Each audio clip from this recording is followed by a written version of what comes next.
आज अपने साथ doctor Sanjay Salunke, founder CMD, Jaro institute of technology management and research limited. हम अभी इसको शॉर्ट में जारो एजुकेशन बोलता है नाउ। उनका ब्रांड भी वही है, जारो एजुकेशन।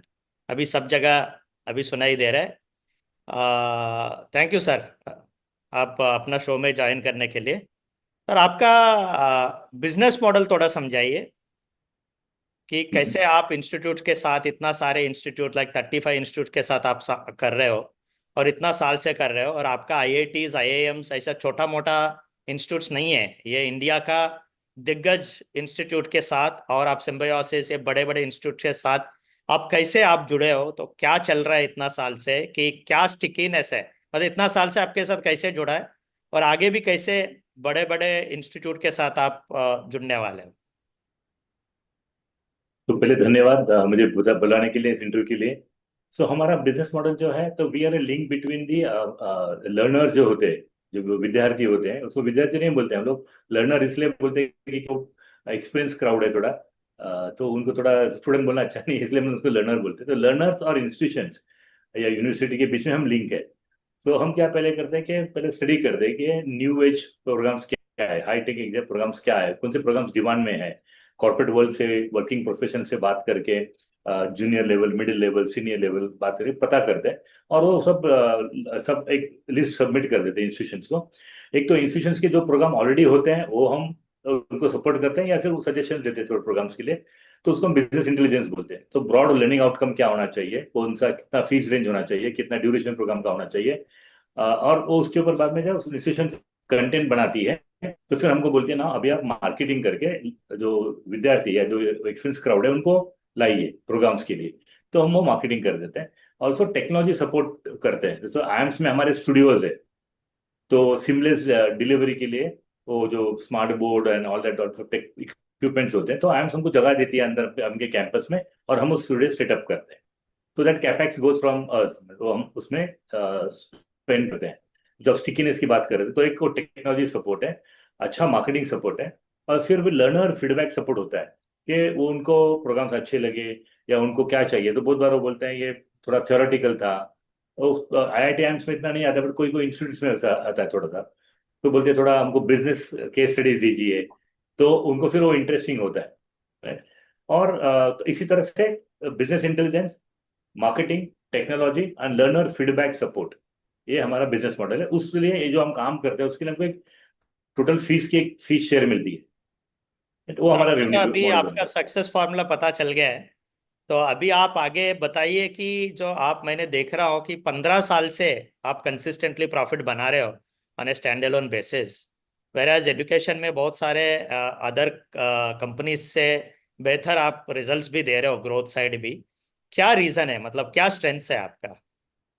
ओके। सो वो स्ट्रेंथ ये है कि हमारे पार्टनर्स है सब बेस्ट ऑफ द बेस्ट है। तो आईआईटी एम्स तो है ही, आईवी लीग में वाटर बिजनेस स्कूल के साथ में हमने कुछ काम किया है, जो वाटर business school institute of Pennsylvania, right. Rotman business school के साथ काम किया है। तो और इंडियन इंस्टीट्यूशन है, तो इंडियन इंस्टीट्यूट में हमारे पास अमेठी यूनिवर्सिटी है, मणिपाल यूनिवर्सिटी है, सिम्बायोसिस इंटरनेशनल यूनिवर्सिटी है, चंडीगढ़ यूनिवर्सिटी है, अमृता यूनिवर्सिटी है, डीवाई पाटिल है। सो सब अच्छे इंस्टीट्यूशन है, वेलिंग कर रहे हैं, भारतीय विद्यापीठ अच्छे इंस्टीट्यूशन है।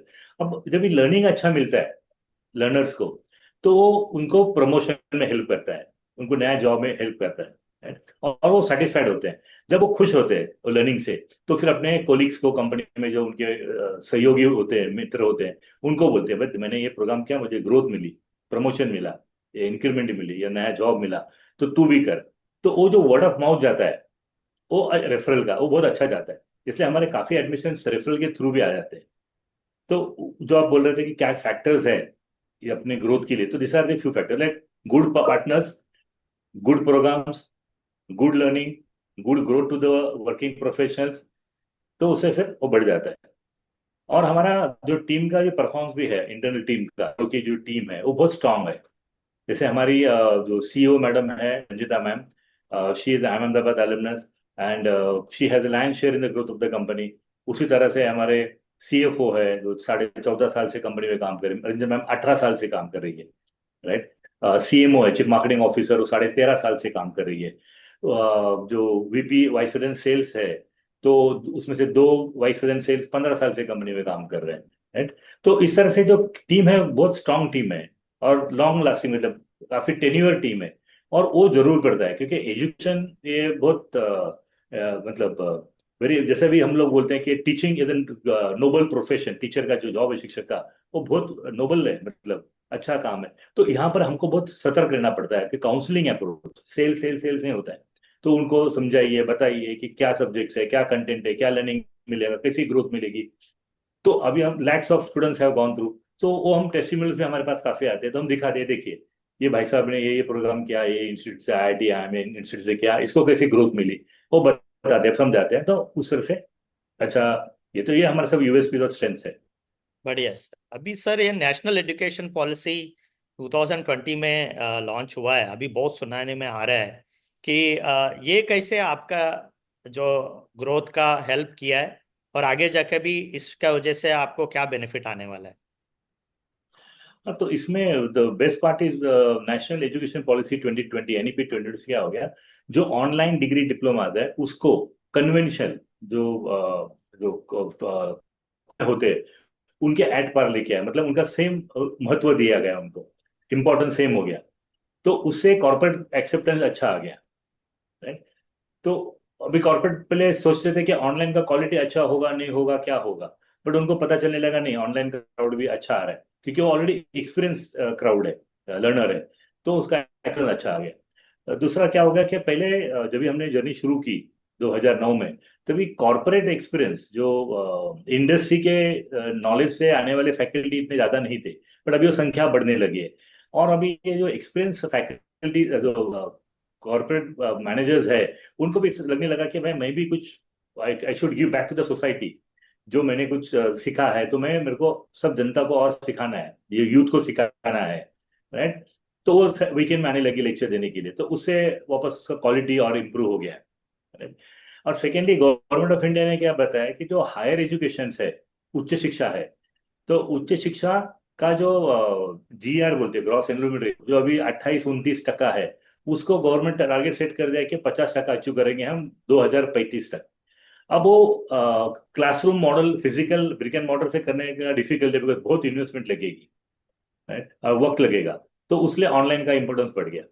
बाद में कोविड में लोग ये सीख गए कि मैं घर से काम कर सकता हूँ, तो मैं घर में से पढ़ाई भी कर सकता हूँ, राइट।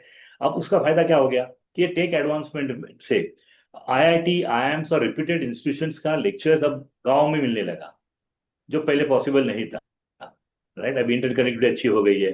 तो अब तो रियल डायमंड, जैसे जैसे मेरी बिजनेस आइडिया जो थी वो पुरानी थी, वो 92-93 में सोचा था मैंने इसके बारे में। तो मैं सोचा था कि जो मुझे पढ़ाया गया, मेरे शिक्षकों ने पढ़ाया मेरे MBA में, वो बहुत अच्छे शिक्षक थे। तो मैं हमेशा सोचने का कि ऐसे शिक्षक अगर गाँव में पढ़े, गाँव के पढ़ाए, वो तो फिजिकली गाँव में जाने की जरूरत नहीं है, अब ऑनलाइन पढ़ाएंगे और उतनी अच्छी शिक्षा मिलेगी। तो जो हम बोलते हैं डायमंड, हीरे जवाहरात जो है वो गाँव में है, तो उनको अगर अच्छी शिक्षा मिली तो वहां से वो डेवलप होके करेगा और नेशन का ग्रोथ अच्छा अपना हो जाएगा, देश की उन्नति प्रगति काफी अच्छी होगी। तो आप विकसित भारत बोलिए, आत्मनिर्भर भारत बोलिए, तो उसके लिए हायर एजुकेशन, उच्च शिक्षा और अपस्किलिंग रिस्किलिंग बहुत ही जरूरी है। आप बोल रहे हैं सर ये NEP ने लाया है कि उसका वजह से आपको डेमोक्रेटाइजेशन हो गया एजुकेशन में, मतलब वेर एवर करेक्ट। आप है किधर भी हो देश में, आप बेस्ट एजुकेशन पा सकते हो इसका थ्रू। तो ये एक अच्छा सो बदलाव वेर, लाया है सर। करेक्ट, आप कहीं पर भी हो, किसी समय भी आपको पढ़ने का हो, और वो एफोर्डेबल भी है और क्वालिटी भी है। जैसे अगर आप US यूरोप से कंपेयर करेंगे, तो वहाँ जो अगर फुल टाइम जो कन्वेंशनल डिग्री डिप्लोमा का उसका जो फीस है, उसके ऑनलाइन में 40-50 तक का फीस होती है, बट भारत में वो बहुत अच्छा हो गया है। अगर ऑनलाइन क्लासरूम की फीस 1 लाख रुपया है, 10 लाख, सॉरी 10 लाख रुपया है, तो ऑनलाइन की फी 1 लाख रुपया, 1,20,000 रुपया है, तो 12% है, 10% है, 15% है, उससे ऊपर नहीं है। तो उससे लोगों को एफोर्डेबल भी हो गया। सो क्वालिटी भी अच्छी है, एफोर्डेबली अच्छी है, और वो अपना जॉब छोड़ने की जरूरत नहीं है, क्योंकि बहुत सारे युवा को अपने घर को सपोर्ट देना पड़ता है। तो छोटे भाई बहन को पढ़ाने का है, तो मुझे बड़ा हो तो मुझे काम करना पड़ेगा, पैसे कमाने पड़ेंगे, तो मैं काम करते करते शिक्षा ले सकता हूँ अब, और वो भी क्वालिटी। बढ़िया सर। अभी ऑन द फाइनेंशियल साइड आपका ग्रोथ कैसे रही लास्ट 2-3 साल से, on the top line, bottom line, and margins, and no on top of it profitability कैसा बढ़ा over a period of time, and even return ratios also. So पिछले 2 साल में 2023 में हमारा जो ग्रॉस फीस था वो था अराउंड 316 करोड़, जो बढ़ के 25 में, 2 साल में 316 करोड़ से बढ़ हो गया 625 करोड़। सो ऑलमोस्ट 98% ग्रोथ है रेवेन्यू में। उसी तरह से जो प्रॉफिट आफ्टर टैक्स है, वो जो 2023 में था, फाइनेंशियल ईयर 23 में 12 करोड़ था, वो बढ़ के अभी 25 में हो गया 52 करोड़, राइट। तो 52 करोड़, तो ऑलमोस्ट 340% जंप है प्रॉफिट में, right? तो और जो आप पर लर्नर, रेवेन्यू पर लर्नर या यूजर बोलते हो, आरपीयू बोलते हो, लर्नर बोलते हो, तो वो जो 2022 में हमारा 43,000 था जारो का शेयर पर लर्नर, वो बढ़ के अभी 24 में हो गया 80,000। तो ऑलमोस्ट दुगना या 95-96% के आसपास जंप हो गया। तो उससे प्रॉफिटेबिलिटी अच्छी हो गई, तो लोगों को इंसेंटिव अच्छे मिलने लगे कंपनी में, बहुत अच्छी होगी कंपनी की। सर ये आप बोलते हो तो फिर आपको एवरेज रियलाइजेशन पर स्टूडेंट कैसे रहा है लास्ट 2-3 साल से, कैसे ग्रो हुआ है? सो जैसे मैंने बताया, यही average relation was the number, जो फिगर मैंने आपको बताया कि 22 में फाइनेंशियल ईयर में जो 43,000 था पर लर्नर, वो बढ़ के 25 में 80,000 हो गया, बढ़िया राइट। सर। करीबन दुगना ही हो गया। सर हमने जो आपका देख रहा था बैकग्राउंड, आप बड़े बड़े ऑर्गेनाइजेशन में एचआर डिपार्टमेंट्स में आपने काम किया है, तो उसका वजह से आपको ये आइडिया आया है कि ऑनलाइन लर्निंग चाहिए और इवन अपस्किलिंग चाहिए। उसके बारे में थोड़ा बताइए, because compare to other CEOs of the companies, आपका लग रहा है कि थोड़ा you understand the segment well because of your background. So वो मैं जो सोच रहा हूँ वो सही है कि नहीं है?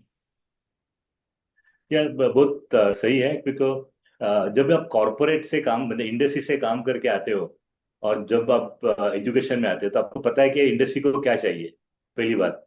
दूसरी बात, तो मैं एमबी एचआर किया था, तो मैं परफॉर्मेंस अप्रेजल में हर साल बैठने का मीटिंग में, तभी मैं देखने का कि हर एम्प्लॉय को हर साल प्रमोशन चाहिए, हर एम्प्लॉय को एक ना एक दिन एमडी बनना है, सीईओ बनना है या एंटरप्रेन्योर बनना है। तो जैसे हम समझाते हैं कि उनको कि पहला मेरा जॉब एमबी के बाद में मैन्युफैक्चरिंग यूनिट में था, तो मैं सबको, इंजीनियर्स को बताने का कि आपको ये सब सीखना पड़ेगा, आपको एमडी बनना है तो आपको प्रोडक्शन आता है, इंजीनियरिंग आता है, मैन्युफैक्चरिंग पता है, तो आपको फिनांस करना पड़ेगा। Finance is the heart of business. Finance नहीं आएगा तो आप एमडी नहीं बन सकोगे। तो आपको फिनांस सीखना पड़ेगा, आपको सेल्स मार्केटिंग सीखना पड़ेगा, आपको प्रोजेक्ट मैनेजमेंट सीखना पड़ेगा, थोड़ा आईटी का थोड़ा जानकारी रखना पड़ेगा। तभी आप, तो उन्होंने आपको बताना पड़ेगा कि आपको जैक ऑफ ऑल होना पड़ेगा और master of your own domain. जैसे कुछ प्रोग्राम्स में मैंने देखा कि आजकल मेडिकल हेल्थ केयर के प्रोग्राम्स में काफी डॉक्टर्स भी आने लगे। तो एक डॉक्टर को हमने से बात करते थे, पूछे, डॉक्टर साहब अभी आप ऑपरेशन थिएटर में रहेंगे कि आप फाइनेंस संभालेंगे कंपनी का? तो हंस के बोले डॉक्टर सालून के, हम अंदर ही थे ऑपरेशन थिएटर में 15-20 साल से, हमको पता नहीं चला पैसा कहाँ गया और कैसे मैनेज नहीं हुआ। तो अभी हमको फाइनेंस सीखना पड़ेगा। तो आईटी प्रोफेशनल उसको अपनी कंपनी चालू करनी है, मेडिकल प्रैक्टिशनर है उसको अपना हॉस्पिटल चालू करना है, तो आपके सबके ध्यान में आ गया कि हमको जैक ऑफ ऑल बनना पड़ेगा। आपको सब जो फंक्शन है मैनेजमेंट की कंपनी में, उसको नॉलेज लेना पड़ेगा, और master of your own domain. तो मेडिसिन अगर डॉक्टर है तो मेडिसिन, या आईटी प्रोफेशन को आईटी, वो उसका मास्टर होना पड़ेगा। तो अब वो चेंज आ रहा है थिंकिंग में लोगों के काफी। बढ़िया सर, यही यही चीज़ है आपको। दूसरा क्वेश्चन में मेरे को ला रहा है कि आप बी टू सी में तो मास्टर ही है, अभी बी टू बी में क्या कर रहा है? अभी आगे जाके कैसे आप ग्रो करने वाला है sir B to B segment? तो बहुत अच्छा क्वेश्चन है, क्योंकि हमने अभी तक काफी B2C में काम किया, बहुत कम काम B2B में किया था। तो अभी हमारे पास काफी कंपनीज आ गई कि हमारे पास 50 एम्प्लॉय है, 25 एम्प्लॉय है, इनको आप ग्रूम करोगे, ट्रेन करोगे आपके इंस्टीट्यूशन के साथ में, यूनिवर्सिटी के साथ में। तो हमने बोला ठीक है, हम जो मार्केटिंग में स्पेंड करते हैं उसको, उसका हम थोड़ा बेनिफिट इनको स्कॉलरशिप दे देंगे, तो उनको भी सस्ता रहेगा। अगर 2 लाख की फी के उधर हम 10% उनको कम कर देंगे, तो उधर से एक अपील आ जाता है, मोटिवेशन आ जाता है। तो वो हम B2B की तरफ काफी अभी अच्छा काम करेंगे। ऑल्सो एजेंटी किया है, जो बॉट वगैरह का जो है, वो भी हम एक्सपेरिमेंट कर रहे हैं, तो उससे भी हमको काफी सफलता मिल रही है। तो इससे अच्छा आगे का फ्यूचर भी ब्राइट है। और उसमें एक बड़ी चीज क्या है, तो टैम जो बोलते हैं, टोटल एड्रेसेबल मार्केट, जो इंडस्ट्री रिपोर्ट के हिसाब से 2023 में ये वर्टिकल जो online higher education and certification online programs का है, वो 13,200 करोड़ था 2023 में। वो 28 में एक्सपेक्टेड है 41,450 करोड़। तो जो कैगर इज ऑलमोस्ट 25.7% अप्रोक्सीमेटली। तो इसलिए काफी बड़ा मार्केट है। और अभी एक्सेप्टेंस ऑनलाइन के आने के बाद इंडिया ही नहीं, ग्लोबली ऐसा हो रहा है, दुनिया भर ऐसा हो रहा है।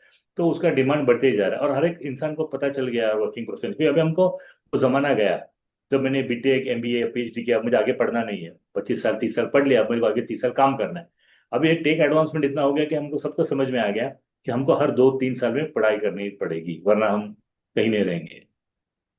सर आपने इतना ग्रोथ कर लिया, इसका मतलब आपके पास तो बहुत सारे काउंसलर्स भी रहेंगे और अभी और भी रिक्रूट करने पड़ेंगे लग रहा है कि, बिकॉज जैसे आपको ग्रोथ आप प्रिडिक्ट कर रहे हो, तो उसका थोड़ा अब बताइए सर, कितना काउंसलर्स है, आगे जाके कितना रिक्रूट करने वाला है।